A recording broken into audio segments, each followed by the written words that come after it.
Spam Shadows, fashionably late, per usual. But I'm here for the live stream, finally on Sunday. So it took me a little bit. Had some kind of family commitments, if you will. And when I thought I was going to go on at 3:33, I didn't time it correctly. So here we are. It's 6:06 or so sex if you're watching me, baby. But that's what it is.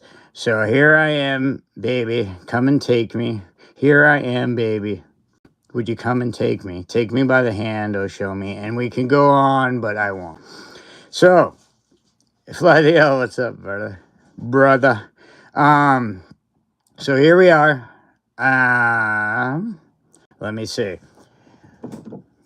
I think tonight's superstar is going to be Tatanka, baby. Here is the original H-Bro, as we all know and love. And one I already previously opened, but it is the Tatanka, the money. Tatanka that sold out to the $1 Million Man, Gary, but he's got a fistful of bucks. But there are two other ones I have. One of them is the debut tights. The other one is more the face turn, and this would probably be the last of the WWE Tatanka, unless you count that like weird 2000s run where he put on that face paint and everything. So that's that.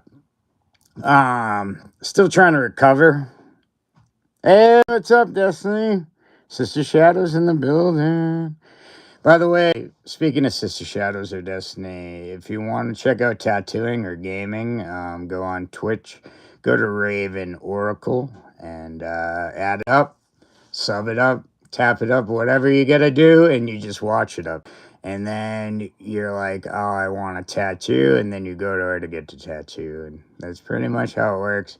So if you're going to all just follow that, everything will be cool. Oh, thank you. I love you. So, with that being said, it was quite the effing week. I mean, as far as figure collecting goes, as far as the retros goes, I think I did it on the last one, but just to reiterate, like, isn't it? Title Run Toys came out with the Nikita Koloff. So I had to get the adorable one, Adrian Adonis, before the order ended. So I was trying to like time it, but it just didn't like work out like I wanted to exactly. So then the Nikita came out, and like their one is just in the simple black with the CCCR on it. But when I think of Nikita Koloff, I was thinking the red outfit, and that happens to be the standard. So typically, I might pre-order the limited edition in like hopes that the standard will come around and maybe be cheaper. There might be a damaged card section for me, which is awesome because I'm opening them anyway, so I don't give a flying F what the card looks like. So I'm sort of like hoping they come with those sales. Like I got the Beverly Brothers, the more rare limited one, and bypassed the awesome capes, but I did know that Epic was coming out with them.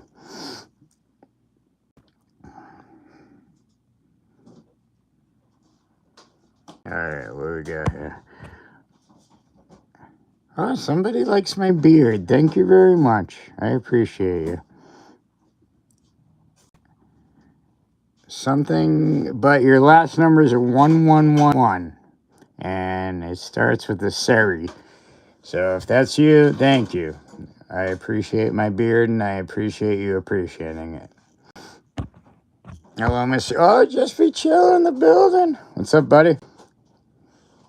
Just Be Chill's a reg, just like Fly the L, and we get a few others that jump on in, and we all join the chat, and we have a good time. So if you want to get in on that, go for it, of course. What was I saying? So, as far as the Tatankas, it came out with the Tatanka Legacy collection. There was the debut one with the white trunks, the more face one, and like I said before, and I already opened it, the heel one, the DiBiase one, when he sold out. He was blaming Luger. He was blaming Lexi Flexi all that time, but it was really Tatanka that sold out.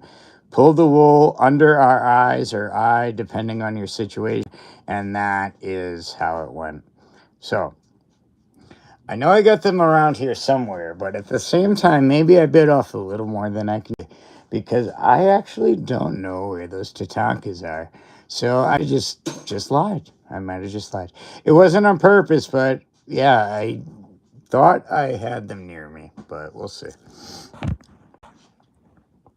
Just be chill. Gosh, that 3 stages of hell WWE was awful. The match itself, awful. The commentary, awful. And I'm mostly sure that Drew McIntyre's title reign will be at least 59 days because Triple Bastard is booked. I love the Triple Bastard, by the way. Yeah. Let me hold up a second. Yeah, I mean, like, Jacob Fatu coming in at the end, and then another person with a black hoodie and black pants and a black mask comes out, and who are they? And then it's the reveal. I mean, it's a little redundant. I like Jacob Fatu. I like the fact that he's back, but I don't know if this is exactly the way to go about it. And I mean, like, I know, like I before, Drew had to win, because if he didn't, they might as well just get rid of him. You know what I mean? After all these losses, it's just like, how can you build up to the audience when you've lost like every match for the world title and be serious? So, of course, he had to win it. But again, they had to go a little too cowardly for him to win it and bring in like Jacob Fatu to like take care of business. And McIntyre just kind of crawls out there and wins the title. And don't get me wrong, I'm glad he won it. I'm glad they actually had the visuals to go the direction and put the title on him. But I see what you're saying, Chill. It wasn't the strongest booking.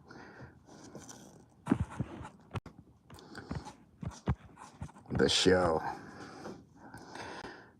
Just be chill. And gosh, Cody with that splash was so bad it made me and my friends laugh while watching everything. I get you. Yeah. I saw that. I don't know. It's crazy because when WWE, even when it seems they do the ring, they do it wrong lately. Like I said, I thought before, like, Drew McIntyre should definitely win. And then I watched like the highlights of it, and I'm like, wow, okay. They really made him look crap. Because, like, oh, he needed Jacob Fatu. And, like, Jacob was initially attacking McIntyre. Then Cody's like, hey, man, stop it. And then he goes and attacks him. So it's like, I don't know. These angles, if you call them fresh, they're too expired. You know what I mean? Like, it's been done before. Poor Drew, I think he deserves a decent title run. I think he's enough with the mic skills and the in-ring skills and just his presence. But, yeah, I don't know what they're going to do with him with the title. It seems kind of like I'm hoping for the best, but I'm expecting the worst. Thing. The flop, he just splat. It looked like he was falling from a building. Just be chill. Yeah. No, I definitely saw that. I was like, oh man. It definitely sucks. Like, you know what? Like I said, I spent years away, and then I came back like 2024, maybe end of 23, when I heard like Vince was out. Because I love Vince McMahon as far as what he did in the past. Not as a human, obviously, but like what he did in the past in the 80s and 90s with WWF. You know, I'll always respect to a degree. But obviously, when it came to like the mid 2000s or even early 2000s on, or maybe even earlier before that, Vince really had a touch and locked within his own bubble. And whether he was crapping on people's heads or doing dirty things, never mind that. Like, as far as creative for the WWF, it was, or WWE at that point, you could see like this touch and trying to reuse old things like and make them new again too many times. So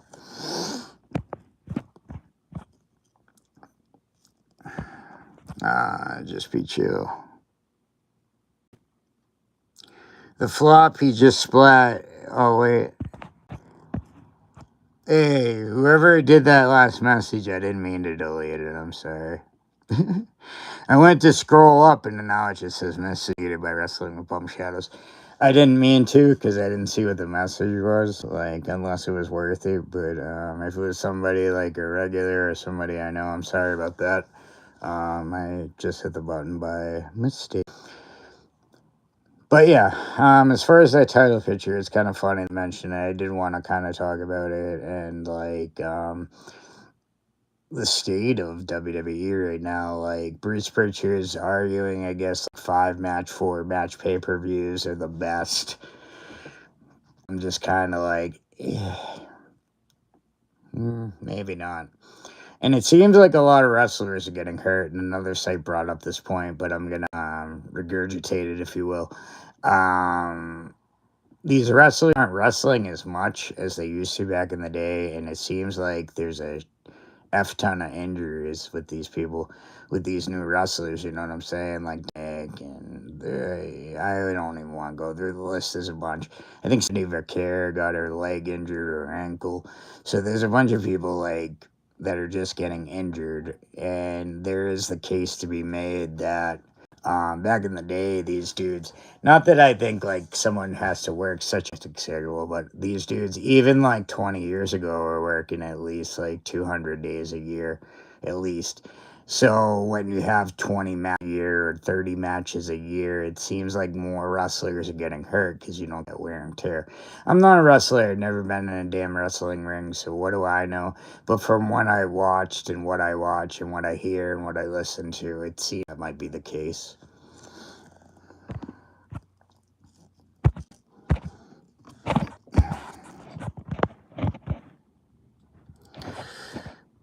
Just be chill. That match was so bad. Just it made me realize why I don't watch the WWE product anymore and just watch AEW, New Japan, Ring of Honor, and CMLL, etc. For a match to be that bad, that horrible. It actually makes you watch other promotions and then fly the. Honestly, AEW is much better. I might need to check out New Japan and CMLL.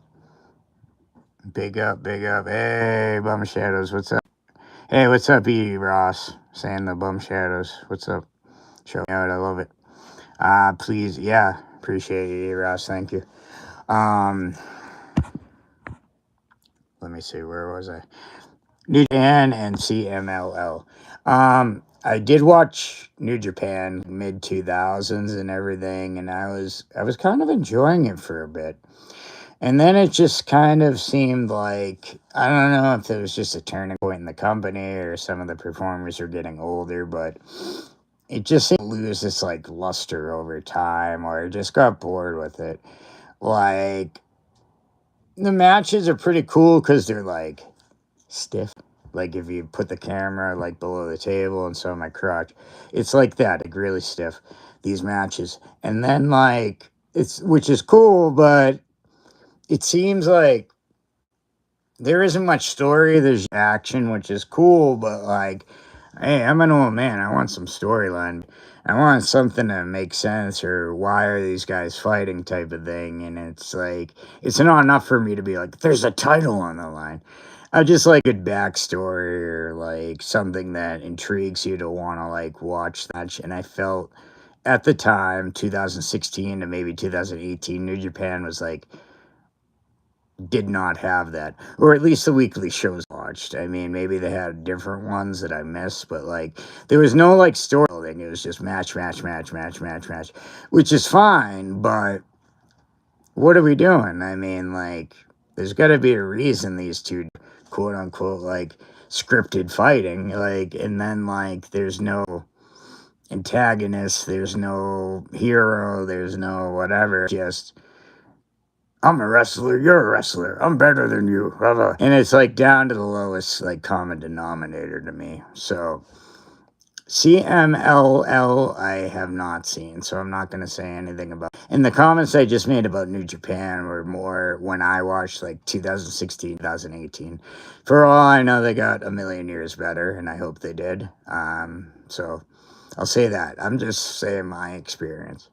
WWE is not doing well right now. I don't like the product. I liked it.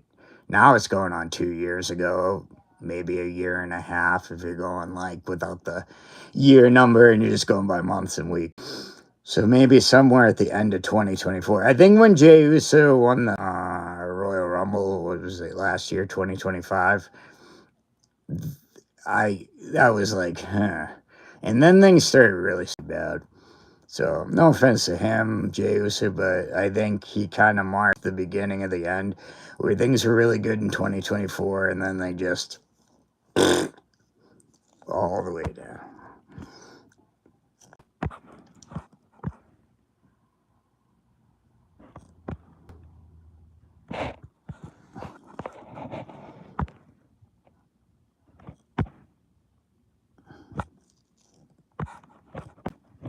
Okay. There we go. E-Ross, thank you. Need AEW to do better to make WWE do better. They need competition to play the. I think so, and AEW is definitely. I mean, you can say what you want, but it's not bringing it. It's not bringing the competition to WWE. And I know it's frustrating for some wrestling fans because they're watching like match quality. It's like, AEW's got the athletes, not that WWE doesn't. Then you're watching and it's like, oh, it must just be because of the production or whatever.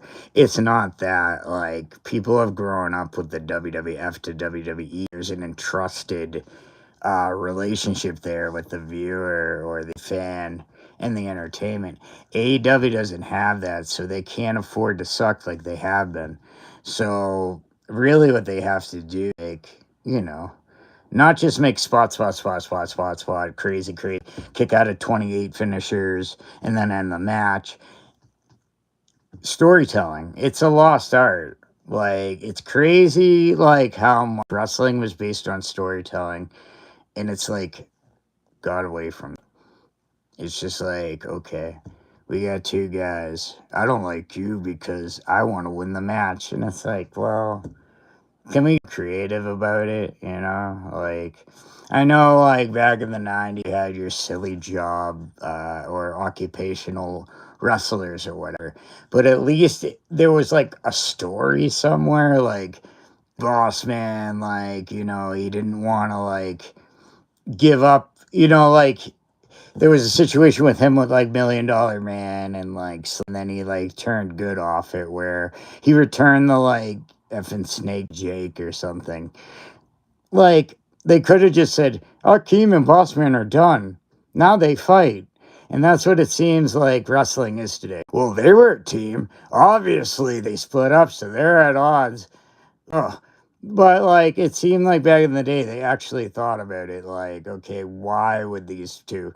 Besides the fact they decided to part ways as a team, there's got to be more to the issue to make these guys want to hate, want to beat each other up. You know what I mean? It's not an amicable split or whatever. It's like something like that, but I don't typically happen in today's thing, and that goes for any promotion. Actually, all the ones that are listed, I don't see any good storytelling across the board. I mean, if you could show me it, sure, but I mean, yeah, boom, boom, boom, fast, athletic, cool. But why I became a wrestling fan is like the psychology, like the thought behind it, the involvement in like your character and evolving it and creating issues that make sense enough to have a wrestling match. And whether you can do 28 backflips or like whatever is irrelevant. It's making the match look good and making a reason for these two people to like battle. I mean, yeah, I mean, sure, like put a person on a table and do like light it on fire and do a backflip. I mean, that's cool, but it's not really well thought. I mean, except just a quick pop. for those long pups. I think storytelling's required. Just be chill. That could never happen. Fly the L. No matter how good AEW is, they will never be competition to WWE like WCW was. Sadly, I think you're right. And Flair agreed with him.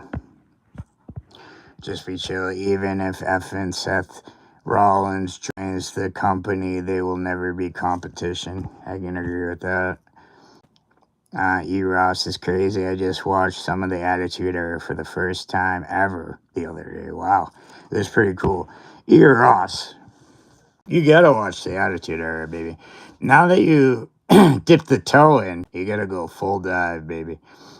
Attitude Era is just crazy. What a bridge and what a time to be alive for me as an old ass man.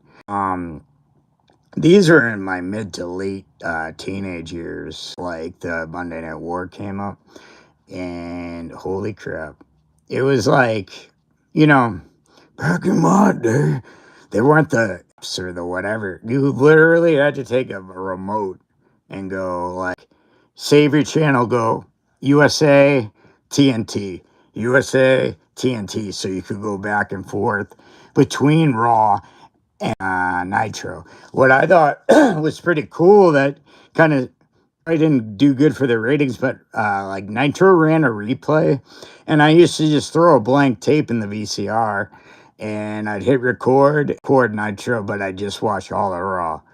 But when they didn't, you literally had to go like back and forth, like back, forth, whatever I don't even remember what the buttons on the remote, maybe last, and you went forward. I don't even remember, so many years ago, but that's how the Monday Night War was for the typical person. You went back and forth, unless you had 2 TVs or 3 TVs like your Scarface, and you just got them all set up with all wrestling on them. But even ECW, man, like ECW was on like 2 in the morning, and my stupid ass would stay up or like set an alarm to watch it and tape it and everything. Like crazy times. Luckily, one of my neighbors and friends like taped everything, and I watched a lot of ECW for him. But if I wanted like an organic tape for myself, you had to stay up at 2 in the morning, man. This ain't no search bar. This is the 90s, baby.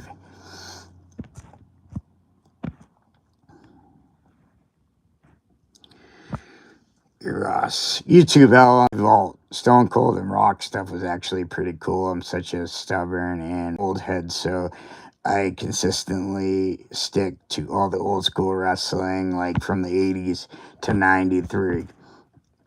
1993 just wasn't into it. But that Attitude Era was pretty cool, says E. Ross. That was all his comments. No, I'm with you, man. Like, that era, there were definitely some dark times. That new generation was pretty rough. That's when you got your Goons and your TL Hoppers and your Duke the Dumpsters, and then Mabel supposedly being a contender for the world title and King of the Ring, and just, yeah, it was definitely, I'd call it, to be kind and be nice, a transition period to the Attitude Era. So I get why you would have ducked out at the time, because, yeah, 93 it started sucking. And, like, by 95 it was a complete joke. And the only thing I think kind of dug WWE, WWF out of the water was the Stone Cold thing. So that's why I always out him probably on a Mount Rushmore, because he literally dug the company out of crap and like made something of it. It made it not only a contender to not beat it, and The Rock deserves credit too, but if you look back in history, Austin came first. And maybe that's a personal thing too, but I haven't investigated.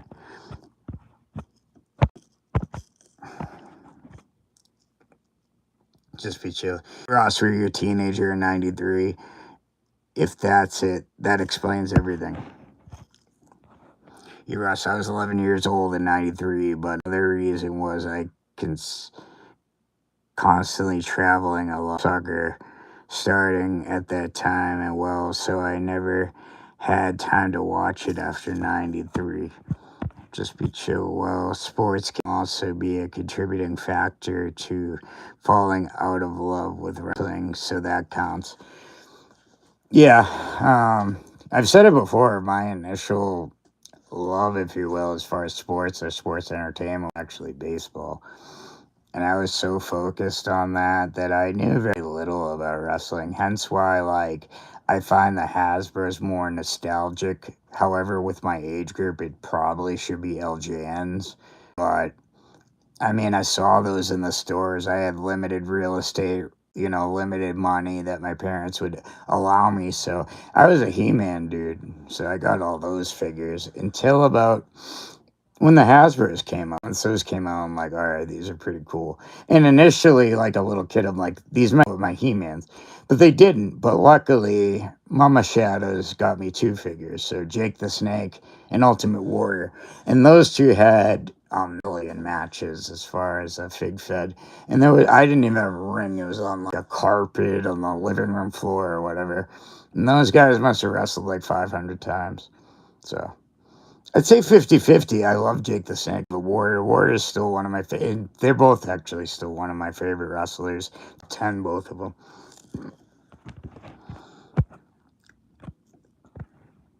Eros. What do we got? Yeah, I had a ton of people tell me about WWE and WCW Nitro Days, especially when the NWO forum says Eros.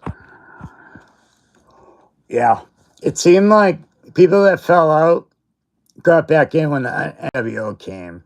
Like for WWE, I give credit to Austin, but that was later on. WCW was whipping that bum. Like seriously, like I was a guy all my life, and in '97, I swear I watched more Nitro than Raw. Because it was just at that point playing better, and like it killed me. But you also had your familiarity with like Hogan and Savage and such, and a lot of ex WWE guys coming in. So they did on that, and the Luchadors were sick. Actually, while I look, one of them was this guy, Juventud. So there was a lot of wrestlers coming around. You had your old school WWE guys, and you had Luchadors to give you the action or the moves, if you will. So they had a good formula going, especially in '97. The rise of Austin and McMahon, they give credit to toppling WCW. I'm going to say it once and again, Austin saved wrestling's butt, because I can't imagine a time where WCW is the only big wrestling company in North America. I feel if that happens, wrestling does. Yeah, that's what Austin for sure, and I do give McMahon a lot of credit too. And although initially, I think we talked about it on the live show or whatever, McMahon thought he was the face and all that, which is crazy. But I think once he realized he was the heel, to his credit, he like absorbed it and like took into the character. Him and Austin, I don't even know if they've tried to recreate that so many times, but let's be honest, once and only is what that happened. And the boss versus the rebellious wrestler was like, I mean, maybe in some way in the future, if they tweak it enough or do enough, they could have that again, but it will never be Austin versus McMahon. It was just too much chemistry, right time, right place, and it really dug their arms out of that sinking sand. So that's why I look at Austin as the undeniable wrestling goat. Just be chill. Hey, that's a valid argument. Ironically, Austin was fired by WCW, male FedEx, by Bischoff. Yeah, I remember that story. Well, if they're on the phone, tell them to go F themselves. I forget what it was or whatever. Like, he might have said something like that. Like, hey, hon. Oh, wait, she was British. hello, hon. It was WCW on the phone. That's a crappy British thing. And then he's like, well, tell him to go to hell. Something like that. Still may be a blessing in disguise, fly the L, because wrestling truly dies if WCW wins the Monday Night Roar. War, rather. That's very true, just be chill. If they want to, like, look where they went. I mean, and that was with competition. So if they won, I know not like lazy, and imagine how crappy. If WCW is that crappy with competition breathing down their neck, like in like just say late 98 to like the end was crap for WW. I say good for WCW was like 96 to like 98, mid 98. They had it really solid. Then they split up the NWO and like Wolfpack and all this other crap, and then Latino World Order and all this other stupid crap. Like, yeah. So yeah, if they wanted, it just would have been. I don't know if wrestling. It sounds crazy, but would wrestling even be around? Like, it might have just been one of those things. You remember in the '90s, wrestling existed. Crazy, crazy. Easier to say now in hindsight, of course. Yes, this Flathead, of course. I'm telling you, I don't think WCW will evolve into modern wrestling age. The Indies. Yeah. I think WCW just, well, let's be honest, they had a lot of luck. And they were at the right place at the right time a lot of the times, it seems. Obviously, signing Hogan, if no one can point to that, that was pretty much when it all changed. And I know initially you had the red and yellow, and like people were tired of that. But let's be honest, once he switched to Hollywood Hogan, there you go. That whole thing was money. NWO was money, Nash and Hall, money, all that stuff. Now, once they started doing the stupid Wolfpack and everything, like, then it lost its luster. Or when they started adding like 42 members, like IRS and like Old Big Boss Man, whatever he was called, Ray Trailer, and like Vincent, you know. But I thought the three initial guys, and you know what, if I were to be fantasy book, I'd throw 6 in there too, and I think those 4 guys were enough. But WCW didn't think that. They had to add the Giant. They had to add, you know, so it was just like, okay, $1 Million Man, well past his prime. I mean, you know, hey, they know better than me. Look at the money they made. So what do I know? Just in retrospect, kind of like it was said before, I can look at it and be like, well, this and that. But at the time, everything was revolutionary. Like, you never seen anything like NWO, so you're just watching.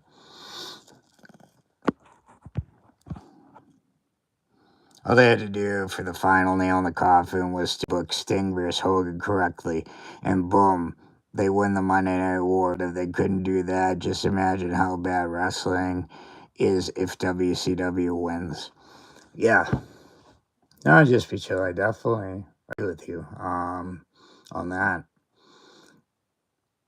That whole booking with Sting, maybe that was really the beginning of the end. See, I say 98, like mid 98 was the downfall, but I think if you're going to say that's the end of the downfall, or I'm going to say that's the end of the downfall, I think the beginning was that crap bum finish where it was like supposed to be a fast count, and Nick Patrick does an extraordinarily average count, average speed.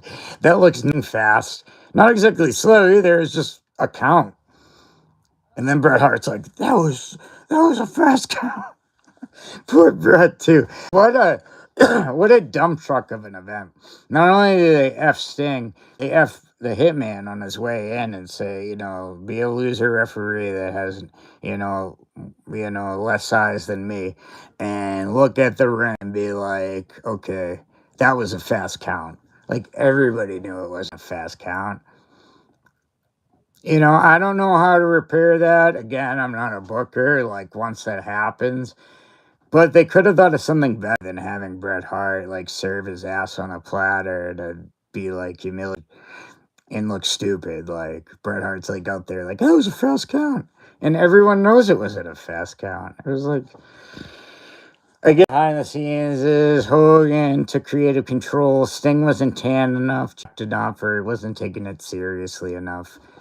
Believe what you want. I'm a big Sting fan, so I'll just keep it neutral because I really don't know, but I'd like to think it wasn't that wasn't the case exactly. Maybe it was part of it, but who knows? Either way, it sucked. And yeah, definitely bury WCW.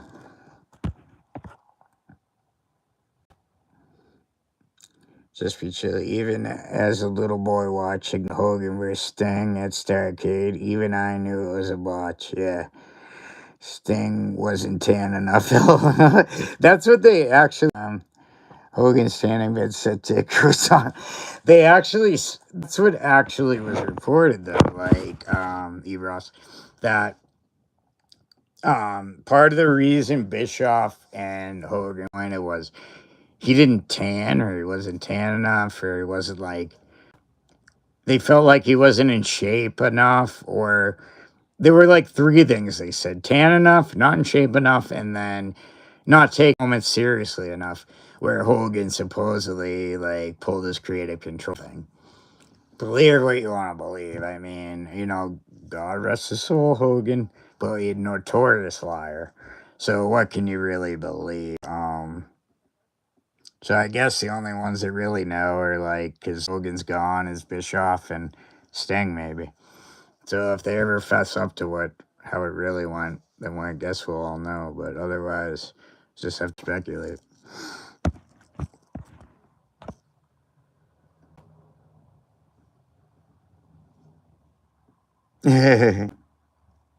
Yeah, yeah. I'll just for you, Ross. I see what you say. I'm not trying to misquote you, but I'll just say that's weak. I'll just say that's weak as fuck, and I'll say the F word, in my opinion. No disrespect. So I agree. Definitely a weak move. Yeah, I don't know. They really needed Hogan, and I don't know if WCW would have had another way except give him everything for him to come over.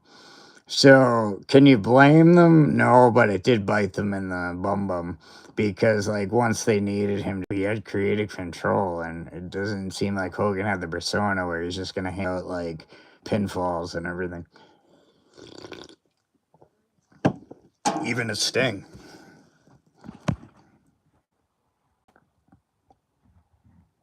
Bischoff and Hogan, if that was their reasoning of part, that's wild, yeah.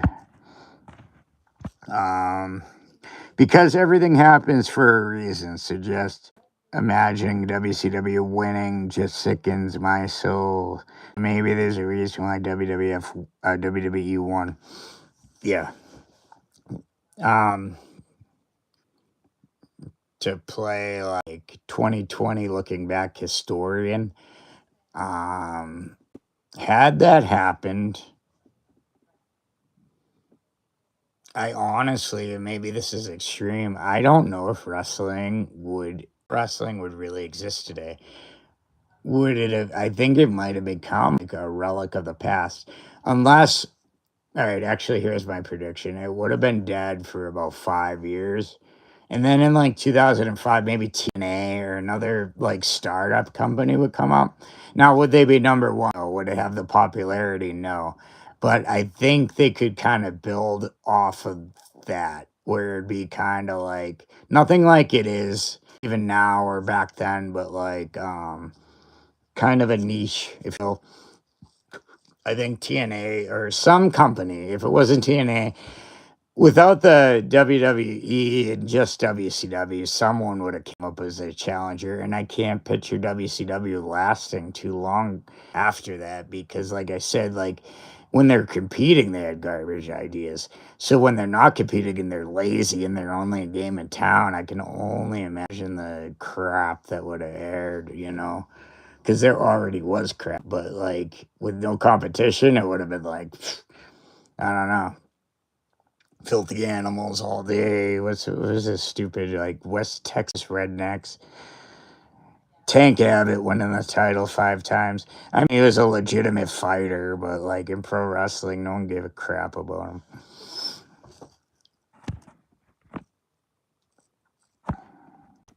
Bischoff's and Hogan's thinking of Sting not being Tanner.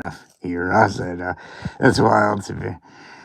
And WCW made the mistake at Starrcade. Just be chill, yeah. Oh, hey, Ross, I know you didn't mean me. I just didn't want to. I just kind of edited it in my own time, but not like deleted the comment or whatever, because I get what you're saying, but, you know, just for when people look back, I just kind of like, when it comes to stuff like that, throwing in it, I have no problem with you. I know it wasn't directed towards me, man, so don't worry about it. It's more just a coverage, you know, like for the channel and yeah, for you to an extent too, but not like it was the worst thing in the world. And I get exactly what you're saying. It was just more like, okay, if people watch this back and I repeat that back, it's some issues.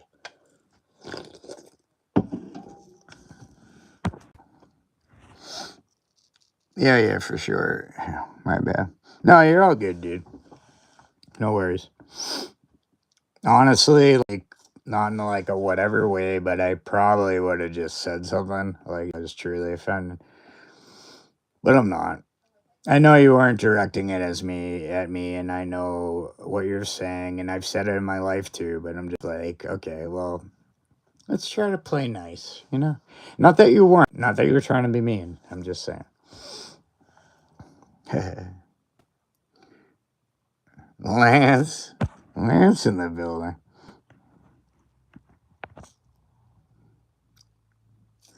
Fly is here. Yeah, just be chills in the building. But one thing I want to do with the war for some devising is ECW, if they won the right amount of money, if they won with the right amount of money, maybe wrestling is in a better place, because to this day, Paul Heyman is still the same.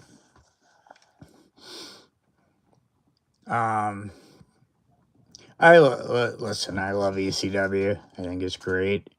I think, though, by the 2000s, just the atmosphere of the world and everything was trying to get out of that, like, 90s. And I don't necessarily agree with it, but it was sort of like trying to, like, dig themselves out of that. And so the casual wrestling fan base kind of switched to, like, different people and different tastes. And I think by the mid thousands, it was more like that's when, like, Cena rose up. Nothing against him, but it started being more like PG or whatever. And even in the not PG era, I'd say from like 2000 to like 2003, 2004, WWE was still like very PG. I mean, they did like stupid crap, and they had like lesbian action and all this like boner stuff for like loser dudes, but like, you know, it was still weak. And everything kind of, you know, like, is just when the 90s ended, I feel like that style, including ECW. ECW went a little longer, I think, in 2000, but not much. And Paul Heyman's brilliant, but even him, I don't think he could have carried that company to anything remotely close to WWE or even WCW. And I love ECW, but that's just my take on that.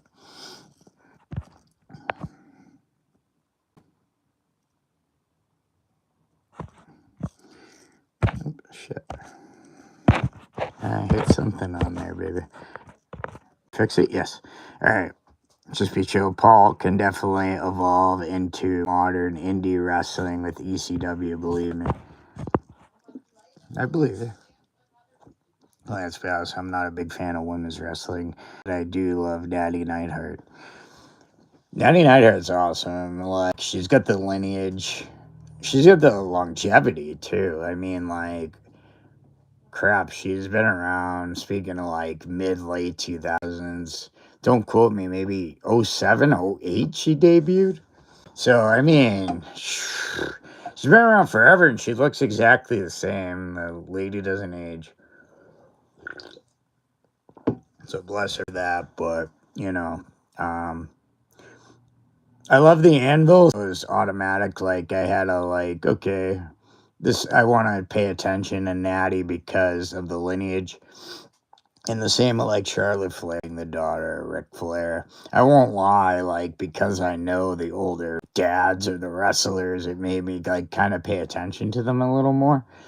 And, yeah, Natty Neidhart's, like, solid performer. Charlotte does a good job, too.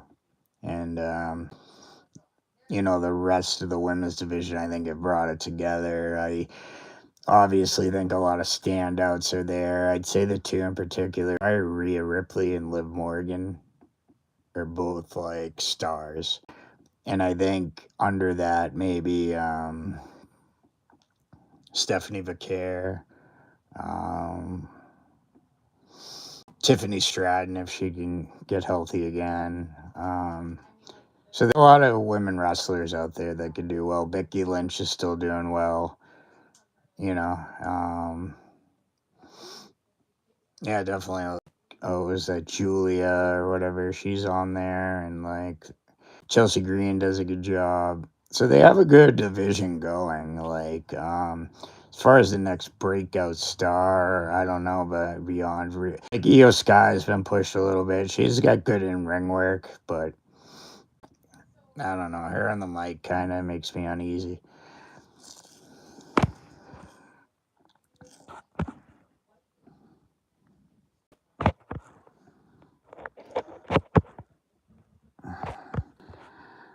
Also, I met Trish Stratus last year. She is amazing. She promised to put my nephew on her Instagram, and she remembered, says Lance. That's really cool. That's awesome. Yeah, Trish and like, I gotta give respect to that.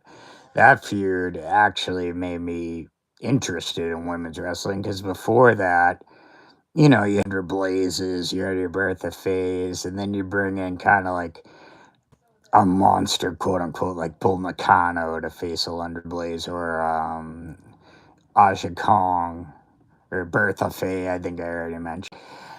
Like, I think they were trying to make a little London like the female Hulk Hogan and just feed her a bunch of monsters, quote unquote. And that never impressed me. But then, like 2000, 2001, I saw what Lita was doing. When Lita and Trish had that main event on Raw, that match actually, that might be one of my favorite matches ever, actually, because that totally changed my opinion on women's wrestling. Like, I thought it was all like, let's see some bum cheeks, let's see some boobies, that's what it is. We're young men here watching, or maybe some young ladies or whatever. But we're all just watching like, wow, like, whatever. Those are those years. So I was just, this is acceptable. Whatever. Women, Sable's barely wearing anything. Sunny, the same thing. I mean, you had China, but you know what I mean, like Sunny, Sable. It was just there for quote unquote eye. So, the Lita Trish main event in Raw changed my mind about women's wrestling. Took a lot of years because I think they took a step backwards in the mid 2000s to late 2000s, but I think mid 2010s with the Becky, Charlotte, even Mercedes Moné and Bailey, all those people like Naomi, or Naomi, all those people. I think once they got on board, it really changed things, and I think this present time, the women's wrestling is just as good, if not better, than the men's wrestling on WWE.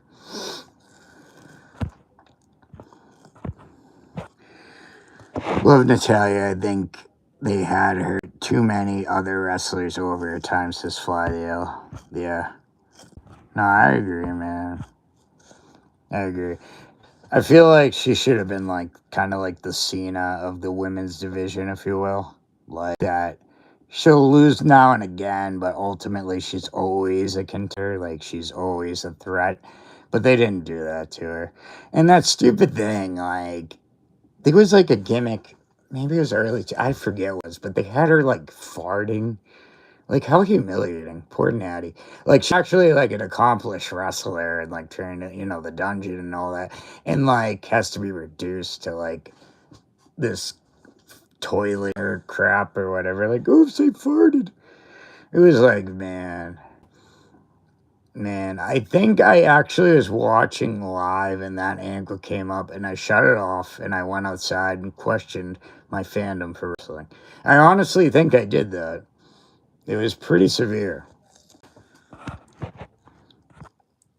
Lance, my nephew is 12. He was so happy and bragged about it in school being on Trish's Instagram with the picture of him with Trish. Hell, hell yeah. That's awesome, dude. That's great. And I'm assuming, oh, your nephew's 12, so you had to go back and watch the stuff from our days. And that, to me, like, always signifies a young man that's growing up that's going to be a good one. If you're watching if you're watching 90s, 80s wrestling, early 2Gs wrestling, and you're a teenager, thank you. Thank you for instilling, like, faith in humanity to me. Thank you for helping me realize this younger generation isn't all garbage, and they do have taste. So if you're one of those, thank you. Keep it going. I'm not saying don't enjoy current wrestling, but when you're looking back, you can see the origins of the product that you're watching now, and you can see the progression, what's changed, what hasn't changed, what you like better about the past, what you like better about the present.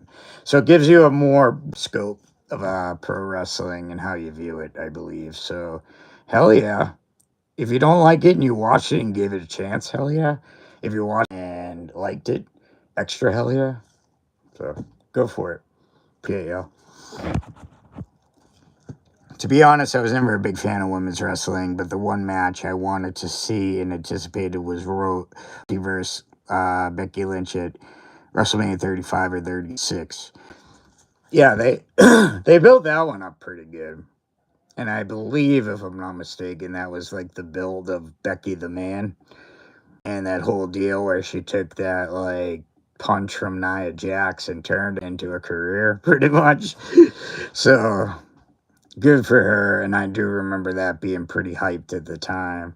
And Ronda almost, quote unquote, the Brock Lesnar of the women's division. So,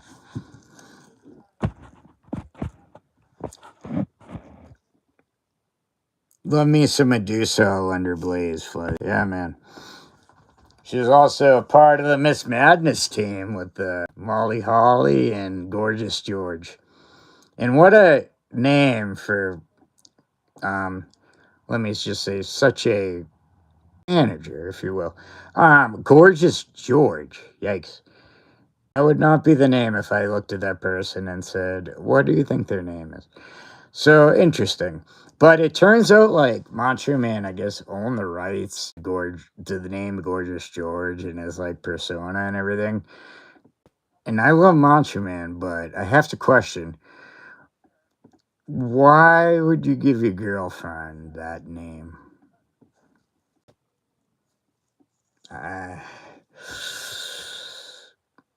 Brother. Yeah, I don't know about that.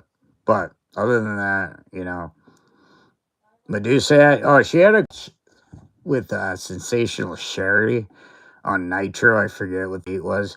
And she effing German suplexes Sherry and knocks her out. Like, it was, like, brutal. It was brutal. And I think we all know from history, wrestling history lore, just watching her. Sherry wasn't like a delicate flower. It was a tough cookie. And, like, Alundra Blaze dumped her on her head and totally knocked her out. It was, like, brutal, but in a sick way cool to watch. So Trish was really cool. Lillian Garcia was there. Well, she laughed when my nephew asked if she likes pie. What? That's awesome. Wow. Nephew, good job.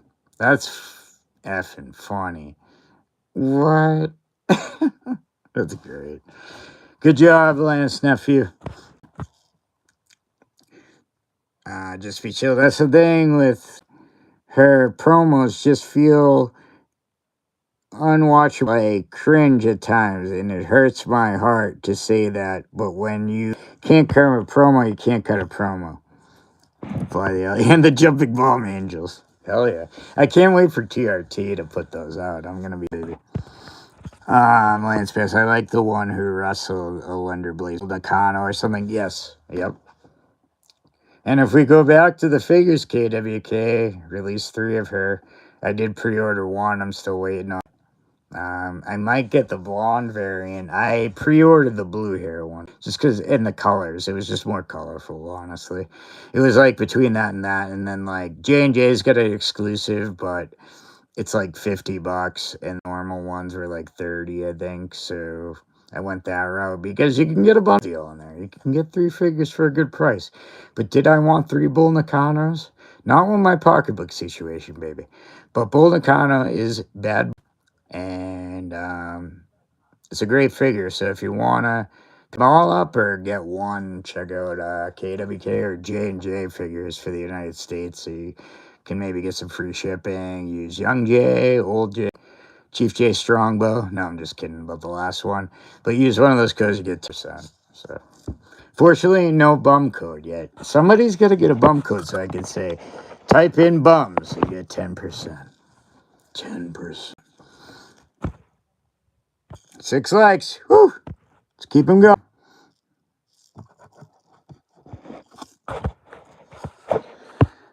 I was seeing her a lot on the OVP podcast shows I've been watching, going through a lot of the early 80s WWF.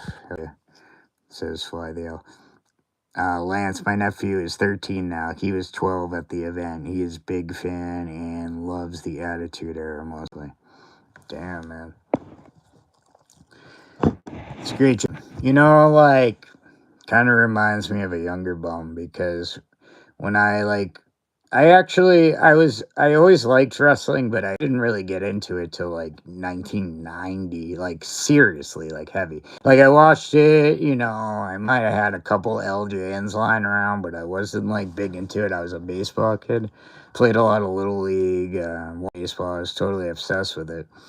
And you know what's funny is like I paid more attention to wrestling in the early 90s, and it coincided with the strike, the baseball strike, I think of 93, 94. I can't remember what it was, but whatever year that was, I totally turned to wrestling, and that was over.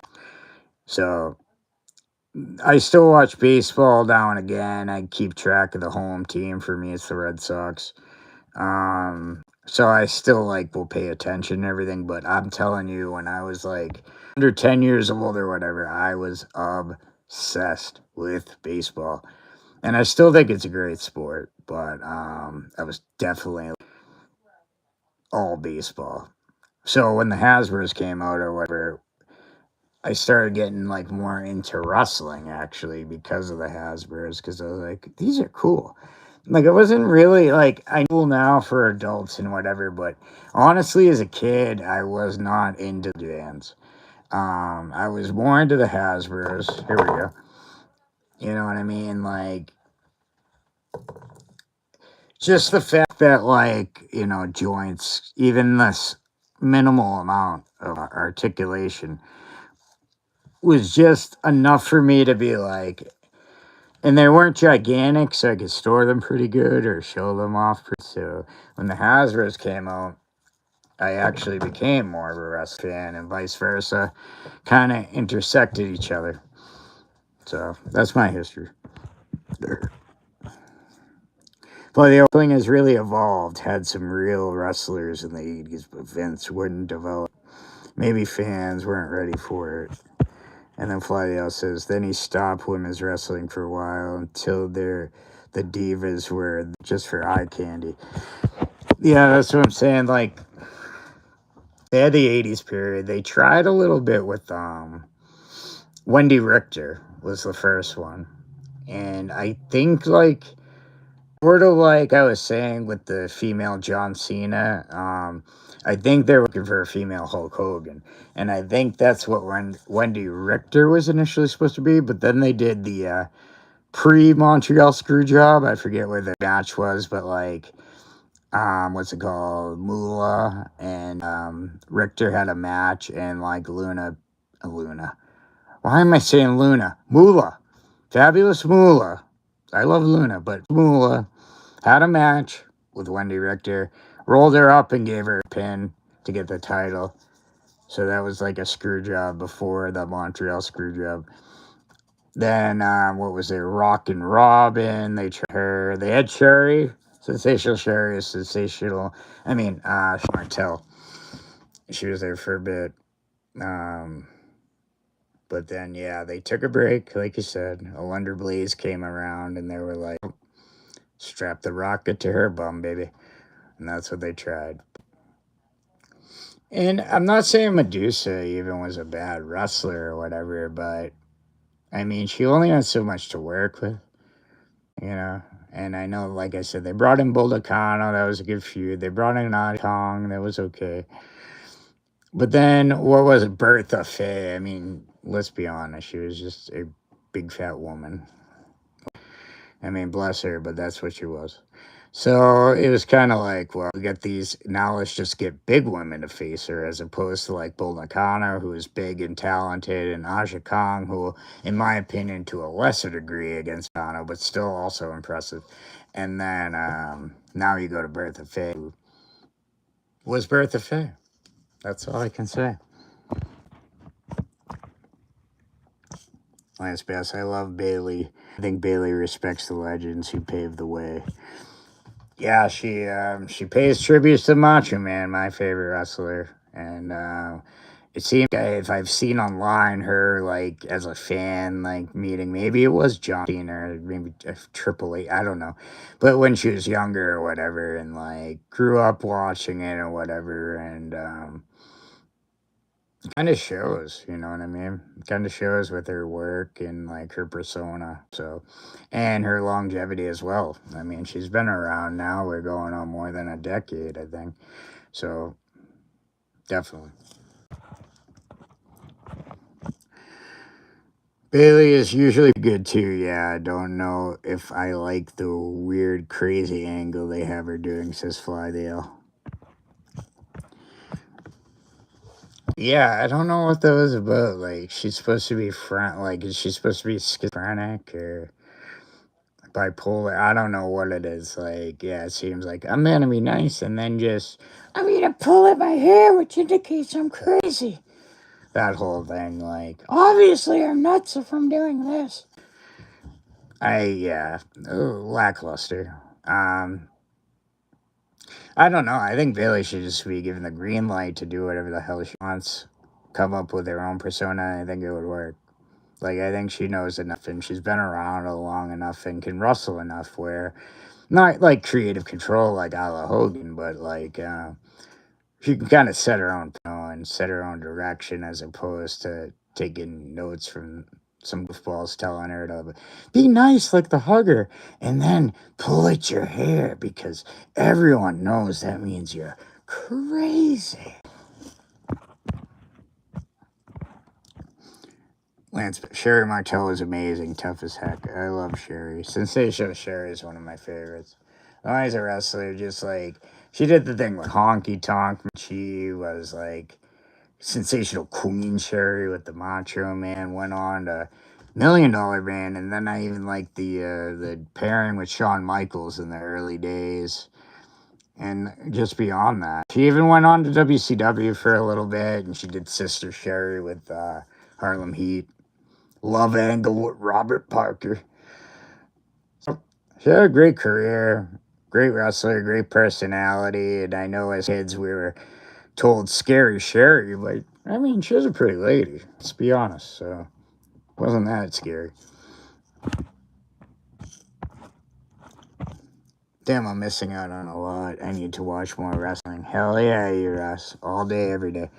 Fladio, yes, great wrestler, great manager. Sad she passed so young about Sherry. Yeah. Yeah, because she did that. The last thing I saw her in was, which and it's been on a lot of like highlight shows, but I gotta concur. The Kurt Angle, sexy Kurt thing, that was effing funny. Watching that live, that was funny. Watching that back, it's funny. He's a sexy Kurt. The whole sensational Sherry thing was awesome, and I believe that's the last time I saw her in like wrestling. Then I heard she passed like a few years after. But like, what a personality and what a like tough chick, and like would take bumps from like the wrestlers and everything. Back in the day, it was unheard of. You didn't lay a thingy poo on Elizabeth, but you could give you could give him a Sherry a atomic drop, clothesliner, go over the ropes, kick her in the face. She was all down for that. So then, she was built different, maybe built a little more like the divas, like the women's wrestlers today. I never get the J&J Fig exclusive KWK is too expensive just to repaint. Need to get Nakana. I'd say, well, it depends. Because I kind of want to get the blonde one too, and maybe have two, but I'm gonna skip the exclusive. It's just like you said, it's too much. They have the Daily Poo and you get all three, but you really gotta be committed to wanting three, like I said, of those outfits for that particular wrestler. Like for me, like even though like he sucked at this gimmick, I love Flash Funk, so I got all three of those, and I got the Daily Poo on them, and that worked out. But like, not that Dory Funk isn't a legend, but I don't need three Dory Funks. So I got one of those, but not the exclusive.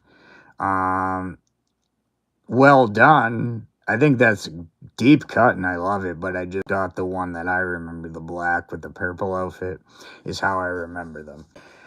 And it's more a situation if I get the money and good enough sale or whatever. I was going to pop on Black Friday and get the variants, but I just was like, I can't have money right now. So, yeah, the long run, it would be more expensive, but I'd have to spend more money anyway to justify these type of variants. And then there's different hands like Orient Express. Not only the two ones, but I got their effing fantasy gear in white. I love Orient Express. I don't know why. I know they're just kind of like a jobber team. I don't know. Maybe it's a Fuji thing. I just love that team. Kato and Tanaka. I don't even mind Mr. Sato, but Kato and Tanaka, great team. They put out a white fantasy version. And I'm thinking in my head when I start up my Fig Fed, I'm already thinking it's Hakushi and the Orient Express all on the white pants, baby. White mask on Kato. Oh, baby. I am. If you saw under this table, you'd be like, wow. Always enjoyed Sherry when she was with Macho Man, definitely. Sherry was great, both Macho and Shawn Michaels. Actually, also with Ted DiBiase and Harlem. He good with everyone, really. Took bumps every bit as good as a man, says Fladio. Hell, yes, Fladio. Shawn Michaels, too, yes. Ross, for sure. I was just going to say everyone she managed she was always fantastic, says Ross. Yeah.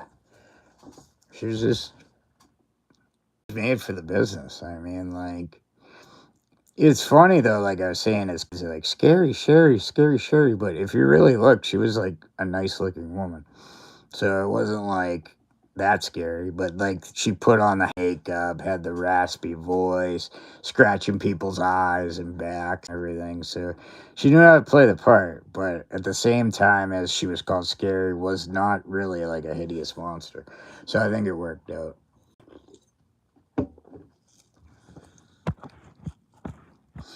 Good question. Cody hasn't been booked strongest champion, not as a chaser. Oh, wait, hold on. Oh, wait, okay. Just be chill. That's where it came from. And where does Cody go from here after that loss to Drew? And I'm actually being serious because we all know he's going to lose the rematch because it will end Drew's run too quick. Yeah.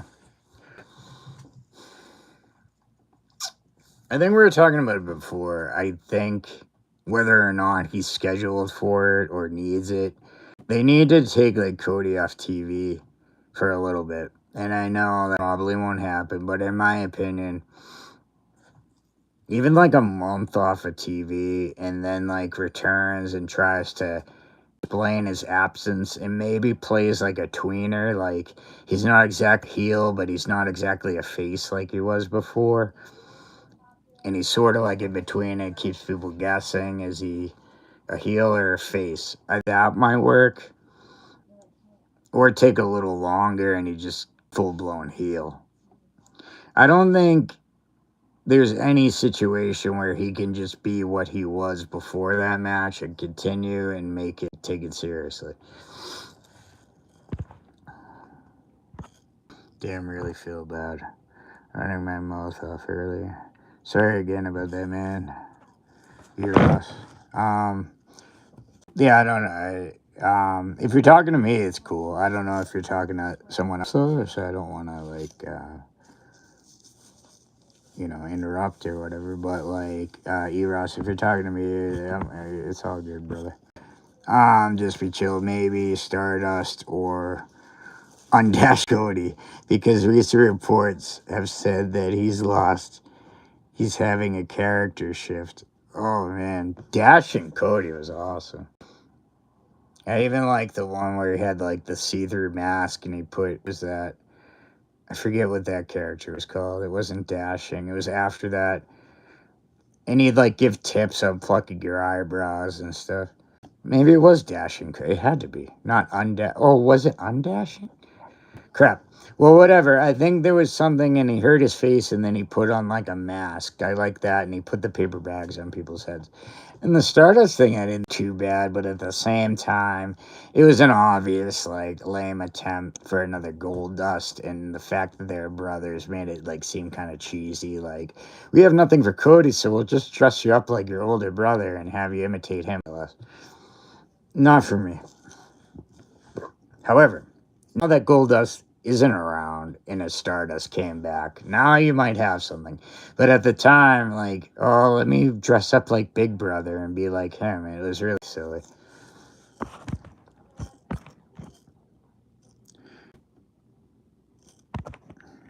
Brother Mike. Not getting a. I see what you're saying there. That's your opinion, and I'm going to leave it at that. But I see you have a wrestling comment, so I will get to that. I get into arguments with Ric Flair at my local Home Depot. Awesome. Does he chop you down? Hit you with the figure four? Or do you just slap his old face? I don't know. Arguments with Ric Flair. That seems like an adventure. He seems like he could get in a lot of arguments. And from what I've seen, he gets pretty inebriated on a regular. So that should be interesting. Hey, your local Home Depot. What's he doing there? Is he like making a bathroom? Is he getting some caulking for the for the tiles? What is he doing at Home Depot? Is he getting a Christmas tree for next year? So, honest question, would Cody going back to AEW would be good for both sides? AEW might need Cody Rhodes. Cody might need AEW because that's his home, and I don't think there's a lot of big money. It says just be chill. If he wanted to, then I think AEW would in a heartbeat. I don't know if Cody wants to, you know what I mean? So I see what you're saying. Like, if we play it as like fantasy, whatever, you take Cody, you put him, you know what I mean? I get what you're saying. That would make sense. You put Cody in AEW, you get a big star, you get someone to attract attention and enough to maybe give the WWE competition. It's just, I feel they dropped the ball because they could have, if they played it right, had Cody and CM Punk. And I think those two would have at least made it competitive. And I love Edge, but, he's too far at the end and he's not enough to turn or move the needle against WWE. So I think had he gone, he'd be a great like third most popular guy, and then like CM Punk and Cody Rhodes at the top. And then you got all your young guys underneath, your Hangman Pages or whatever's, but I think the nucleus of those three might have actually made a dent in the WWE like ratings. I don't think they ever would have overtook them at this point. I don't see how they could, unless WWE really mails it in and just says they truly 100% don't give a crap.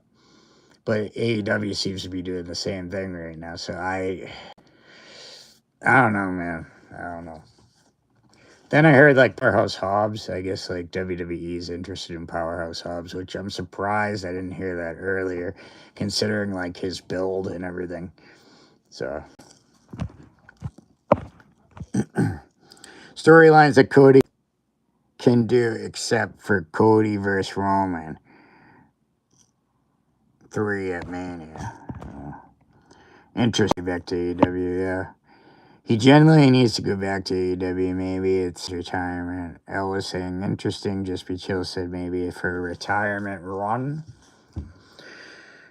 If that's what he's doing, if he's just like I think like, but it's probably a little more reasonable is like AJ Styles. I think he should actually go to TNA and do his retirement tour. Cody to AEW, I don't think he's ready to hang it up.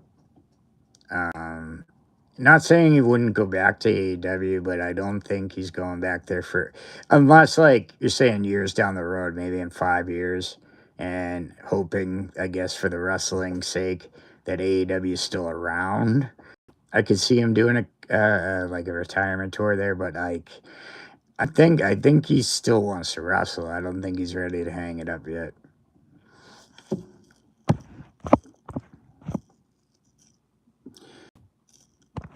E. Ross is funny. I can see a little Dusty Rhodes and Cody for sure. Yeah, man, definitely. I love Dusty. And I don't think WWE might need Cody. Just Be Chill anymore, to be honest. You might have a point there. I mean, they got so much effing talent that as much as I do like Cody, him leaving, it would make a mark, but it wouldn't sink the ship, it'd make a dent, but it wouldn't sink the ship.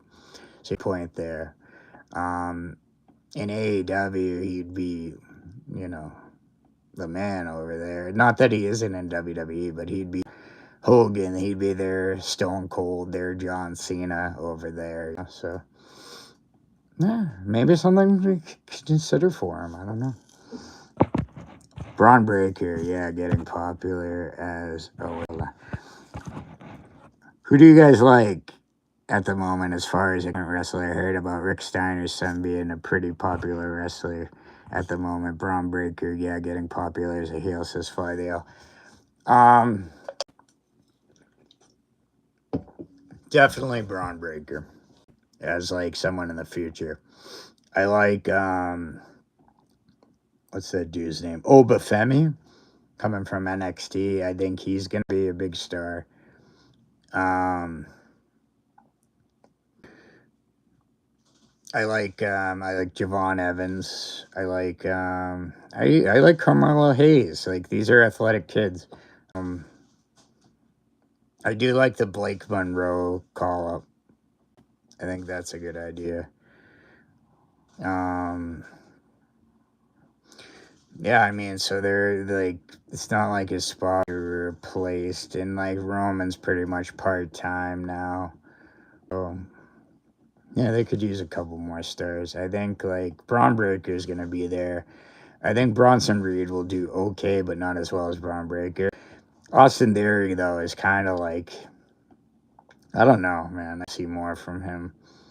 Like obviously he's got the look, and whatever, and the in-ring talent, I'd say, but like his persona leaves a lot to be desired. I would be happy to see Chris Jericho return to WWE. Yeah, that would be cool. I think he is going to. They alluded that on Raw when he had one of his worst Raws ever. And no Jericho. Yeah, I know, right? Oh, Lance. Yeah, I try to match AEW, no hate, but I just don't feel it. Or try to watch it, yeah. Lance, I don't Jericho in WWE. No, I would Jericho to retire with WWE, says Lance. Funny, I've been watching early AEW on HBO Max. Got it on now, actually. Ace says, Russ, yeah, I always enjoyed the dog face gremlin Rick Steiner growing up, and then I heard his son was wrestling, put on a smile on my face. I get him out for sure. Yeah, he was an NFL player, too. I forget what teams he played for. Maybe the Rams. Some other teams. Ravens, I think. Yeah, so he played NFL, and he definitely shows it with this effing athleticism. That guy, he can run those ropes. Holy crap, when he hits that spear, it should make Goldberg jealous. At the point Punk came to AEW, oh, wow, yeah, that was a big thing when they got Punk. I was like, okay, now we're talking. Now there'll be some competition, but we all know how that turned out. Eros had a guy in WWE Vault the other night I talked to. He has Jericho on his Mount Rushmore wrestlers. Eros loves Jericho.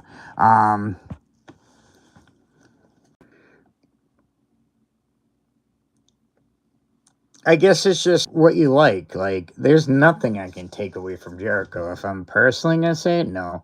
But, like, look at how long this guy has wrestled and been relevant. Like, all the way from, like, Smoky Mountain Wrestling. I mean, he might have, I don't know the history before that. Maybe he wrestled in Canada or New York. I don't know. But, like, Smoky Mountain Wrestling, ECW, WCW, and then eventually WWE, then New Japan, then, you know, like,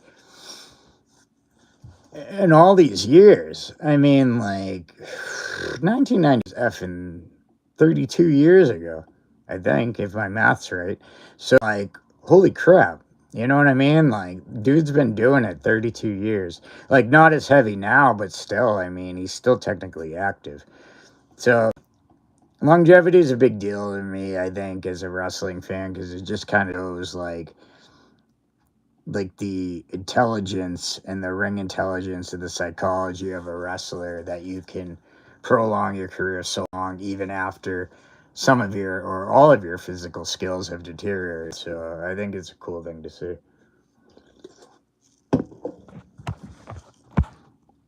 I think Vince went the same. Yeah, I think Vince is high on Austin Theory. I miss Vince. He's the best heel. Lance. He is definitely the best heel. He's definitely. I think him, as far as heels, him and Hollywood Hogan. And I know Hollywood Hogan, obviously face, he was the Hulkster. But you gotta remember, when he turned to the NWO, like, everybody hated that dude. And, like, every week he'd come out and every week he did him. I think, like, Triple H took that, like, Hulk Hogan wrestling and tried to replicate it himself by showing up every time and talking for 20 minutes and whatever. But I thought that was good heel work, you know?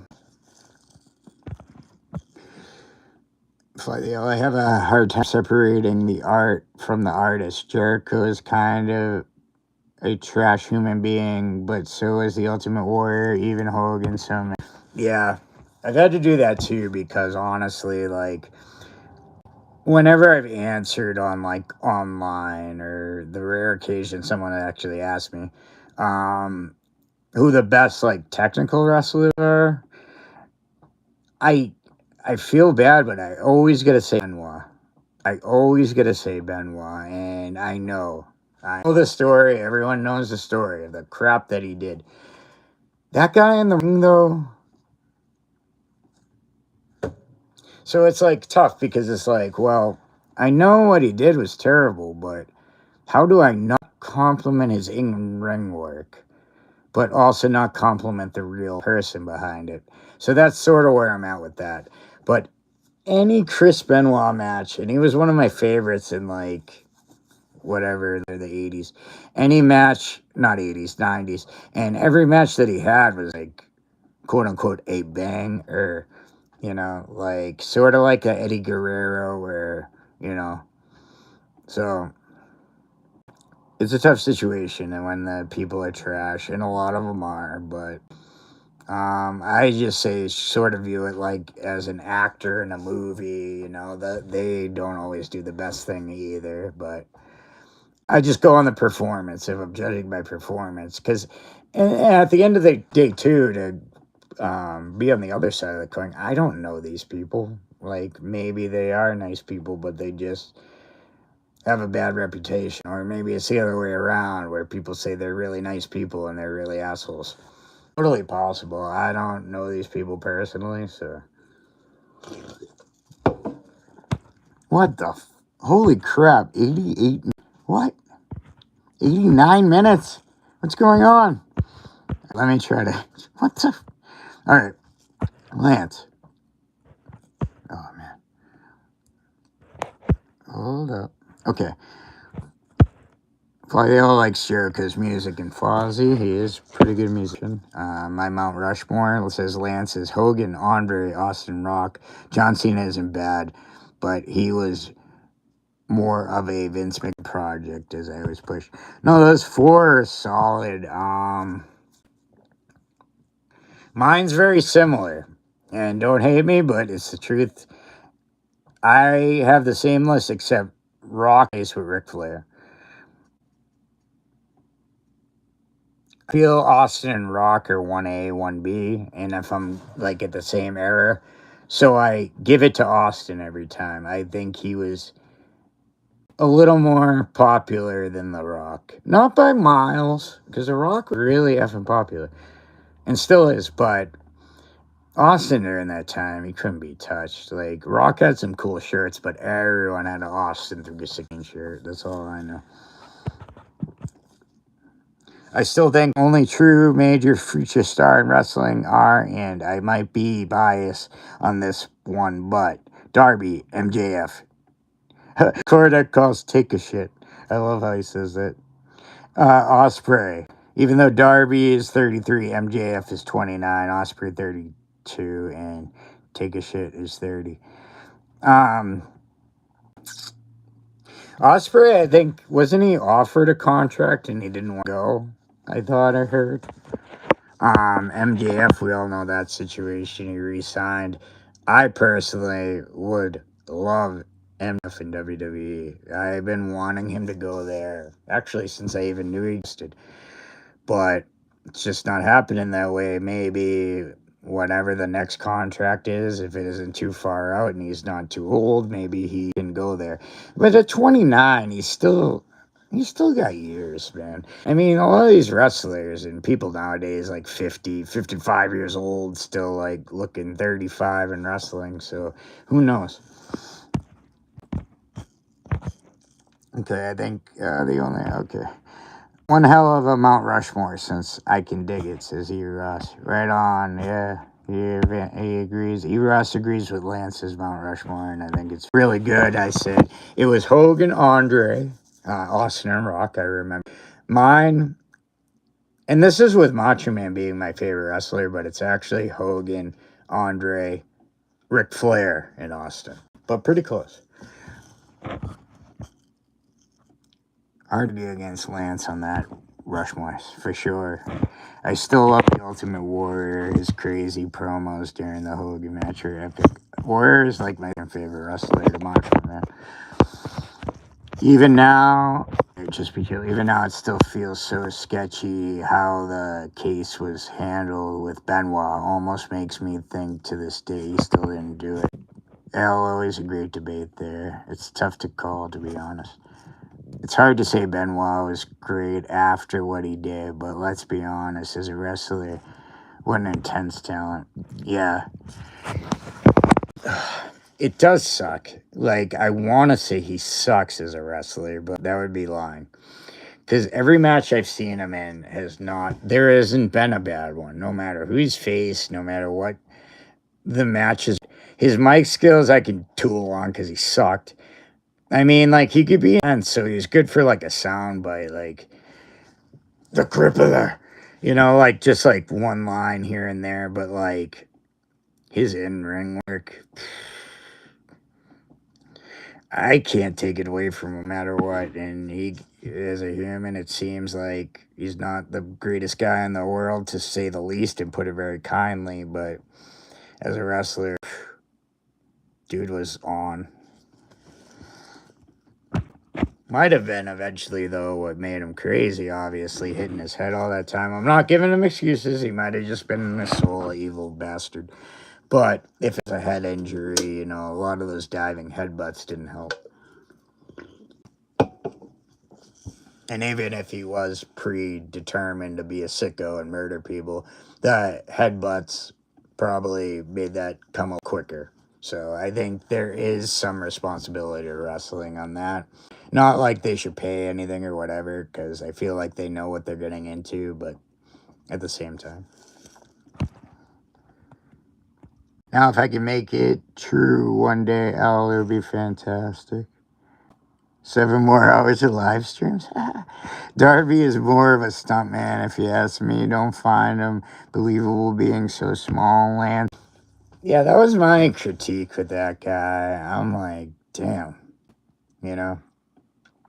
Speaking of wrestlers and wrestler dreams, holy crap, like, I would have been able, like, if I transported myself in my 20s to now, I actually probably could have made it, because these guys are downright small. And, like, I'm not, like, a huge dude, but, like, I mean, I'm no smaller than any of these guys. Like, Darby, I look like a giant next to that. So, like, it's crazy to think how much the business has changed. Like, I see Adam Bomb here. Like, you get your big studs like Adam Bomb. And now you got Darby, who's, what, like 140 pounds? I don't know. To each their own. If any of you guys know who Zach Wilde is, he's one of my favorite guitar players. He posts videos of his Ultimate Warrior figures shows. He puts the figure in front of the crowd.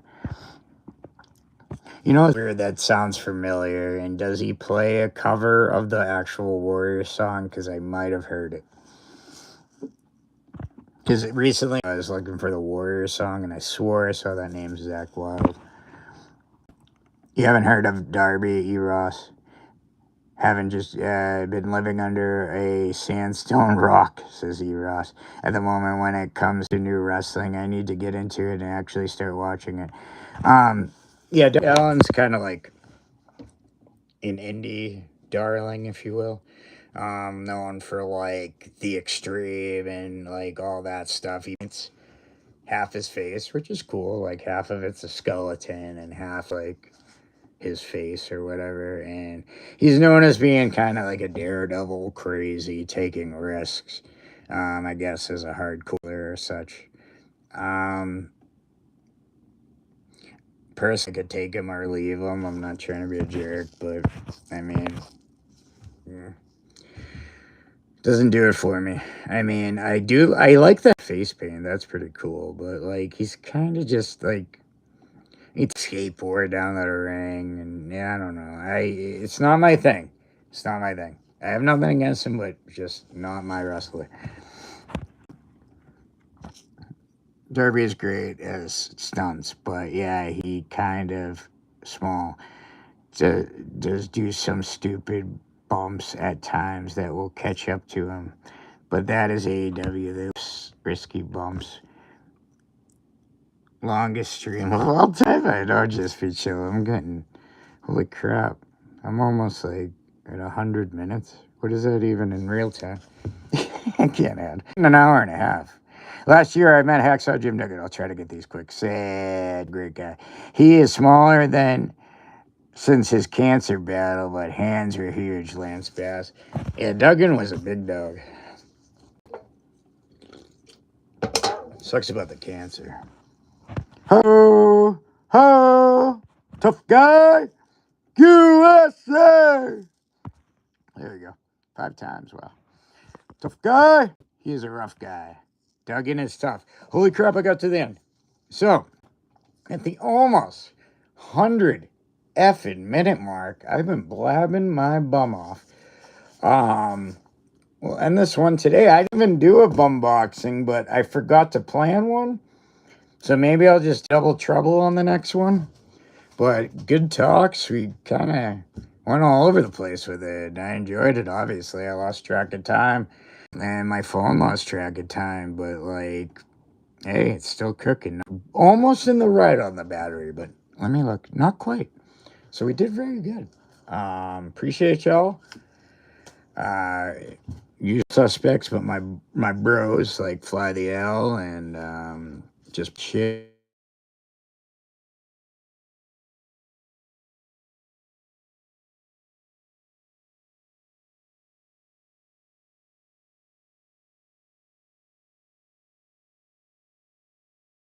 Oh, there I am. Okay. So, with us knocking on the 100-minute door. New Super Bowl champion this year. Eagles just got eliminated. Fly the L.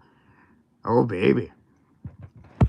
I was saying a lot of you, could we, and it's possible, have a Bears-Patriots Super Bowl?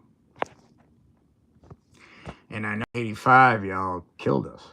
So it would be a cool rematch. How many years in the making? Like 41, 40? Yeah, that would be cool. So you know what? Damn it. In the NFC, I'm going to root for the Bears. I want the Bears to win it, and I want the Patriots there. And then I want a party, baby. Yeah, 49ers wiped out the Eagles. My broken 49ers beat them on the road. Don't know how. Ross never know bums Patriots are playing great. Kind of weird to see Rams vs. Chargers at the Super Bowl. Just be chilling. In my opinion, and I'm a homer, but tonight the Patriots are going to beat the Chargers.